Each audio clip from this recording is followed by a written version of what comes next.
เกี่ยวกบรถทุกคนเด้อบางใหญ่แห้งพี่น้องโอ้คนโอ้ยป้าตัวพี่น้องสุดยอดโอ้ยโมเห็นคนเลยพี่น้องสุดยอดป้าตัวโอ้ดูโอ้ยพี่น้องทุกบางใหญ่แห้งพี่น้องบางยักษ์คุณ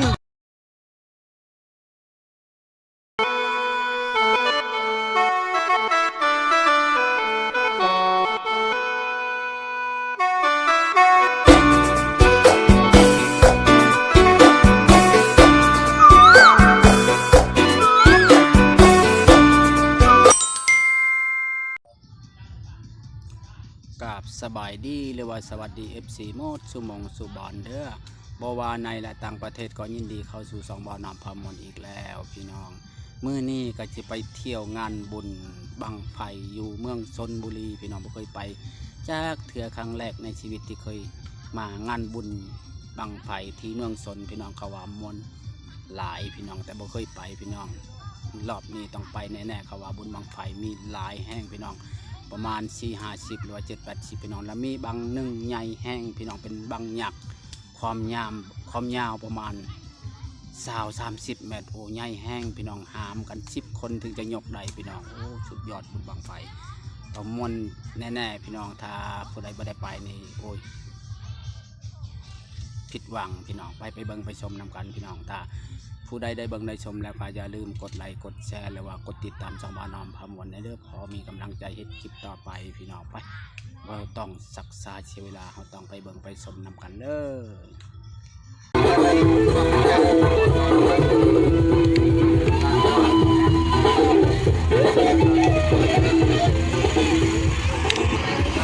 คนหลายแห้งพี่น้องเมืองชนเด้อ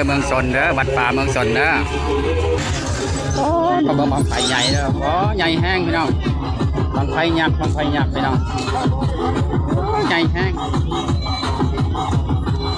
โอ้ยาวดิทุกคน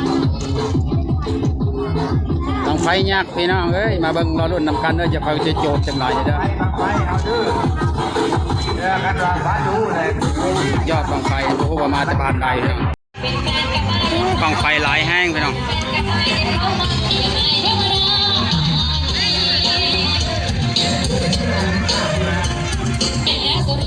คนลายนี่คนไปน้องคนลายแห้งบังไฟเมืองชนพี่น้องคนลายขนาด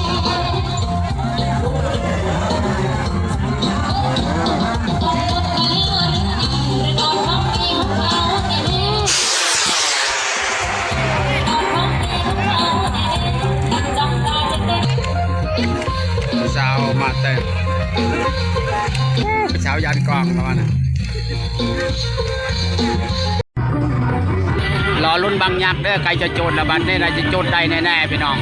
โอ้บอกว่าเข้าใจวันเป็นยังพี่น้องรอรุ่นไม่เกี่ยวกบรถทุกคนเด้อบางใหญ่แห้งพี่น้องโอ้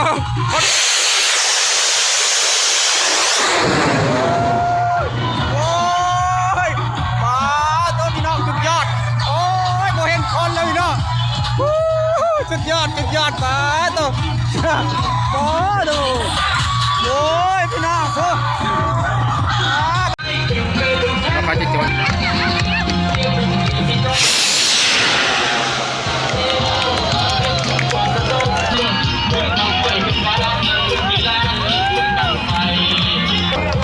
มอนพี่น้อง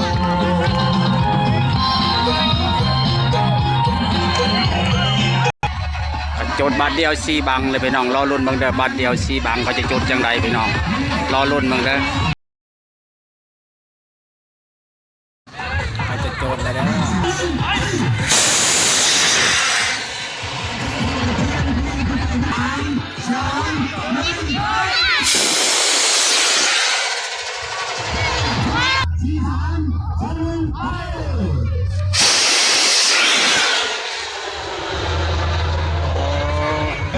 โอ้เป็นลายบางแห้งพี่น้องใครจะโจทย์แล้วรอลุ้นเด้อ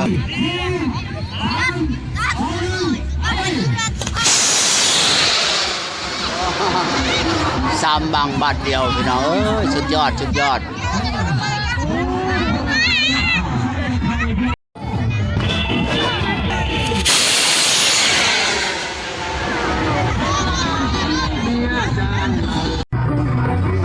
รอรุ่นบางยักษ์เด้อใครจะโจทย์ละบัดนี้ใครจะโจทย์ได้แน่ๆพี่น้องโอ้บ่ฮู้ว่าเข้าใจวันเป็นยังพี่น้องรอรุ่นไม่เกี่ยวปบรถทุกคนเด้อบางใหญ่แห้งพี่น้องโ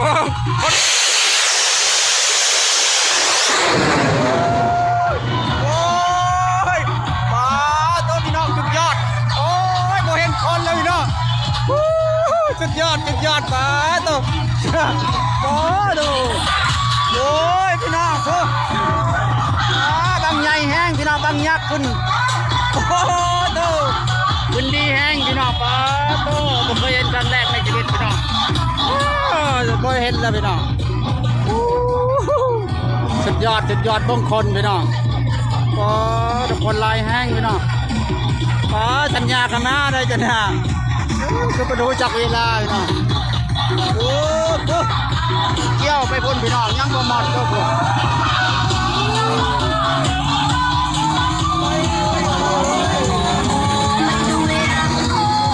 สุดยอด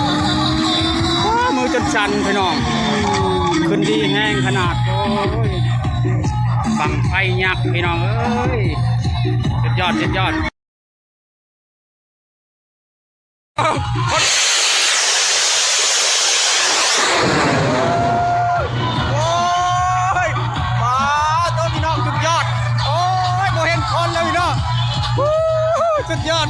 ป้าตัวโอ้ดูโอ้ยพี่น้องทุกบางใหญ่แห้งพี่น้องบางยักษ์คุณ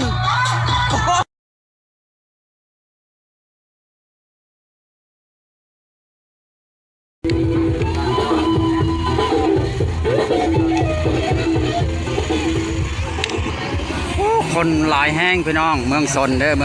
อวัดป่าเมืองสนเด้อโอ้ก็บางไฟใหญ่เด้อโอ้ใหญ่แห้งพี่น้องบางไฟยักษ์พี่น้องใหญ่แห้งโอ้ยาวดิทุกคนบางไฟยักษ์พี่น้องเอ้ยมาเบิ่งรอรุ่นนำกันเด้อจะเขาจะโจทย์จังไรเด้อสุดยอดบางไฟโอ้โหมาจากบ้านใดพี่น้องแล้วเขาจะโจทย์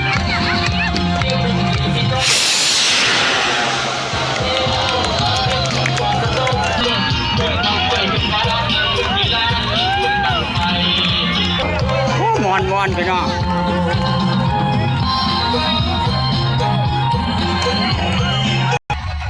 โจทย์บาทเดียว4 บังเลยพี่น้องรอรุ่นบางเด้อบาทเดียว4 บังเขาจะโจทย์จังใดพี่น้องรอรุ่นบางเด้อ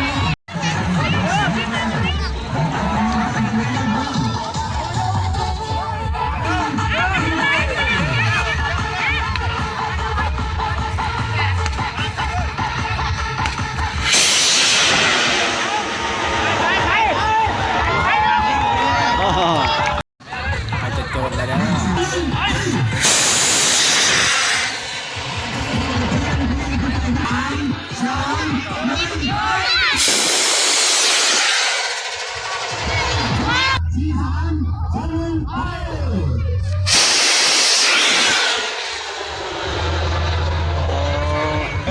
โอ้เป็นลายบางแห้งพี่น้องใครจะโจทย์แล้วรอรุ่นเด้อ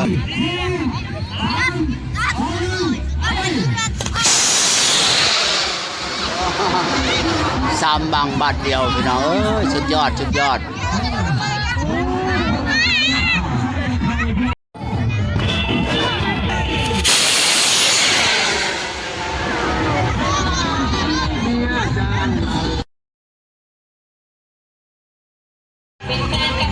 บังไฟหลายแห้งพี่น้อง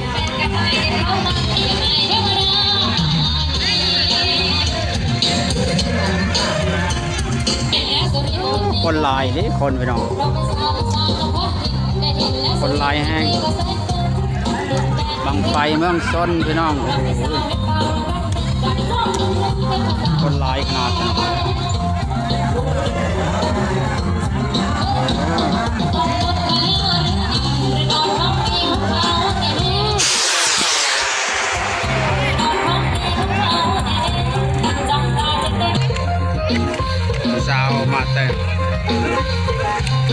าวยันกล้องแล้วนะแล้วเขาจะจด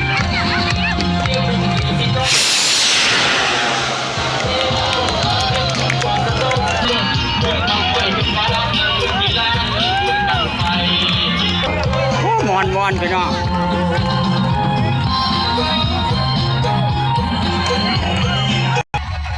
จดบัตรเดียว4 บังเลยพี่น้องรอรุ่นบางเด้อบัตรเดียว4 บังเขาจะจดจังไรพี่น้องรอรุ่นบางเด้อ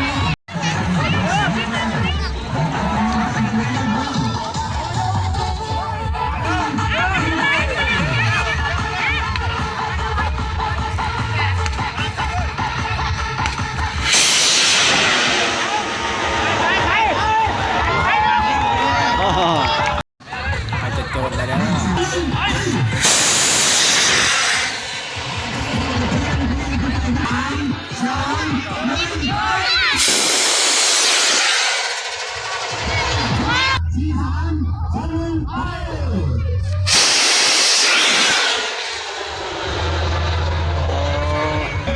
โอ้เป็นลายบางแห้งพี่น้องใครจะโจทย์แล้วรอลุ้นเด้อ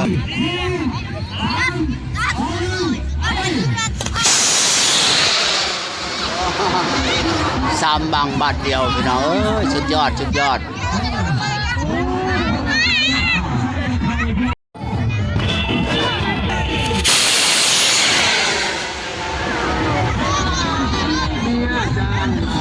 คนลายแห้งขนาดไปนอนคนบางไฟเนี่ยตอนนี้ก็จะกลับบ้านโอ้ยทำเลยพี่น้องครับไข่แห้งพี่น้องมาไข่แห้งมาไข่แห้งรอบนี้คนลายขนาดพี่น้องโอ้บางชุดไทยก็ว่าเป็นบางยักษ์พี่น้องก็คนลายดีแล้วจะเอามาลายขนาดโอ้เข็นมุงชนเนี่ยพอลิ้นมวนนี่พี่น้องสุดยอดรอรุ่นบางยักษ์เด้อใครจะโจทย์ละบัดนี้เราจะโจทย์ได้แน่ๆพี่น้องโอ้บ่ฮู้ว่าเข้าใจวันเป็นยังพี่น้องรอรุ่นไม่เกี่ยวปบรถทุกคนเด้อบางใหญ่แห้งพี่น้องโอ้